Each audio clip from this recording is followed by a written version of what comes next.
Écoutez cette histoire. Écoutez cette histoire.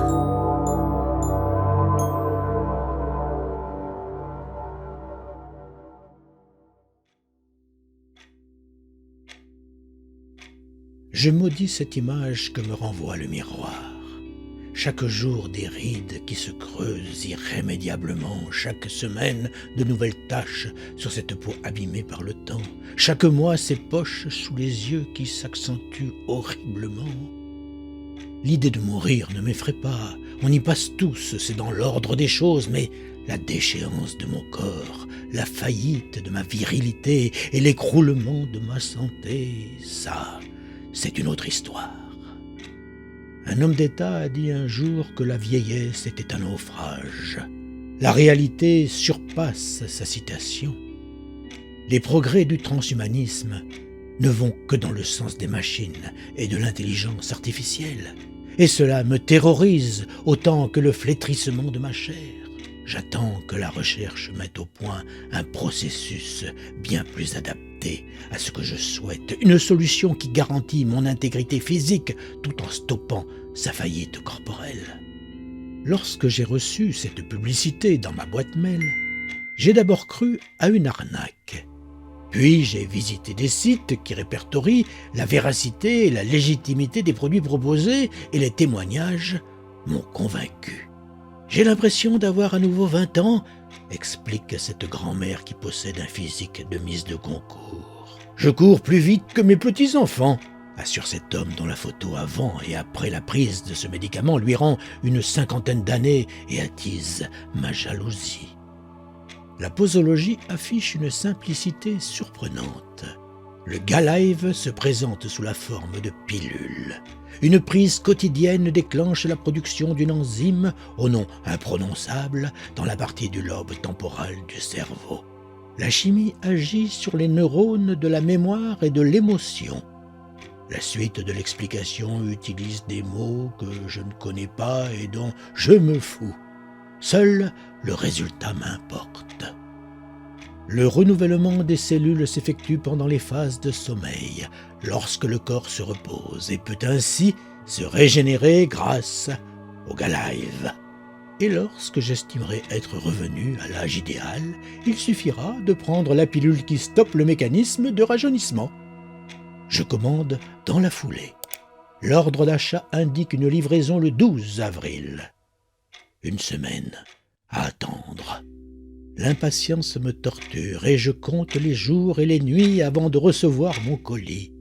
Une terrible impression de vieillir à vue d'œil me saisit alors que j'attends le Saint Graal qui va me sortir de l'enfer. Enfin le jour J. Le livreur qui m'apporte ma commande a succombé aux améliorations biomécaniques. Son bras droit et ses yeux ne sont plus d'origine. Je signe le bon et referme la porte sur cet homme qui a choisi la mutilation pour vivre plus longtemps. Je regarde le paquet qui renferme le Galive en me félicitant d'avoir opté pour une autre solution. Assis dans la cuisine avec le flacon contenant les pilules devant moi, je fixe la pendule en attendant que la petite aiguille fasse son chemin vers l'heure d'aller se coucher. Je n'en peux plus et décide d'ingurgiter ma première dose de rajeunissement et je me couche dans un mélange de satisfaction et d'angoisse. Satisfait d'avoir reçu le médicament et angoissé à l'idée que cela ne me donnera pas les résultats que j'escompte. Cette première nuit s'annonce mouvementée. Mon cerveau refuse de lâcher prise et me bombarde de questions alors que je ne souhaite qu'une chose, le sommeil. Je tourne et me retourne et vois défiler les heures sans sombrer dans les bras de Morphée. Lorsqu'enfin la fatigue remporte la victoire, c'est le petit matin qui vient troubler mon repos pour me sortir de mes rêves de jeunesse. J'ai donc dormi 2h30 en tout et pour tout. Peu importe, je me précipite dans la salle de bain pour me confronter à mon reflet. Aucun changement. J'ai lu plusieurs témoignages insistant sur la durée de sommeil. Plus on dort longtemps, plus l'enzyme est active et efficace. Je m'assois sur le bord de mon lit et soupire de découragement. Sur la table de nuit, le Galive Je constate cependant une amélioration au niveau de ma vision. Je déchiffre plus facilement les lettres sur la boîte. Ma vue est meilleure. Je sens une forme d'exaltation me submerger. Ça marche. Il faut juste que je prenne mon mal en patience et que je dorme un peu plus. Si je peux me passer de ma paire de lunettes après 2h30 de sommeil, une bonne nuit devrait avoir une issue bien plus visible sur mes rides et mon visage. Mais la nuit suivante ressemble à la précédente. Bien que je me sois enivré avec 2 verres de whisky dans la soirée, mon esprit continue de me harceler d'interrogations en tout genre, en spéculant sans cesse sur ce que je vais pouvoir faire de ma vie lorsqu'elle sera revenue à ses débuts. J'avoue ne pas y avoir réfléchi encore, mais chaque chose en son temps. À ce rythme, 1 mois ne suffira pas pour satisfaire mes attentes. Aux grands mots, les grands remèdes. Je décide de rendre une petite visite à Michel, mon ami pharmacien. Il officie en bas de ma rue et accepte devant ma mine blafarde et épuisée de me vendre une boîte de somnifères pourtant uniquement disponible sur ordonnance. Sans attendre le soir, j'avale 2 comprimés et me glisse dans mon lit. Le principe actif gagne le combat et je sombre doucement dans le sommeil, tranquille et relaxé. Lorsque j'ouvre les yeux, je me sens ailleurs. Voilà pourquoi je n'ai jamais voulu prendre d'anxiolytique. Rien de pire pour s'abrutir. Mais au moment de me lever, impossible. Impossible même de m'asseoir ou de bouger mon corps. Je peine à lever les bras et lorsque je vois mes mains, elles sont minuscules.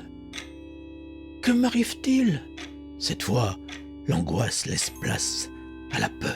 J'ai envie d'uriner et je n'arrive pas à me retenir. La honte me saisit lorsque j'imbibe mon matelas, immédiatement remplacé par un nouveau degré dans la terreur. Sa main glaciale m'enveloppe. Je crains de comprendre la situation et lorsque j'appelle à l'aide, mon effroi se confirme. Seul un gargouillis de nouveau-né sort de ma gorge. J'ai régressé à l'état de nourrisson. Mon Dieu! Si je reste là, je vais mourir de soif et de faim. Je dois bouger. J'ai l'impression de passer la journée à tenter de me mettre sur le côté. Alors me déplacer semble hors de portée. Pourquoi je n'arrive pas à contrôler ce corps de bébé alors que je peux réfléchir avec mon esprit intact? Lorsque je change enfin de position, je comprends que j'ai triché pour prolonger une partie désormais terminée. Des larmes envahissent mes yeux. Sur la table de nuit se trouve la posologie du Galive. Ma vue maintenant perçante découvre mon arrêt de mort. Les petits caractères en italique sur les contre-indications. La prise du Galive associée à la molécule de benzodiazépine, communément présente dans les somnifères, peut provoquer un dysfonctionnement du processus de rajeunissement en l'accélérant ou en l'inversant. En cas d'ingestion, contactez immédiatement les secours.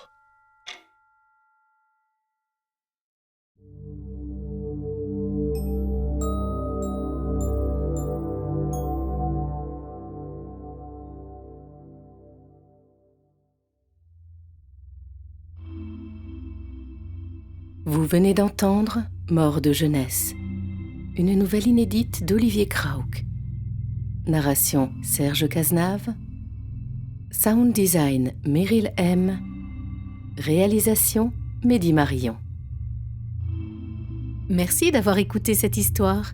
Si le style de cet auteur vous plaît, vous trouverez les liens vers son univers, son actualité et ses livres dans la description de cet épisode. Si ce podcast vous a fait du bien, vous pouvez nous soutenir et découvrir d'autres nouvelles d'auteurs francophones.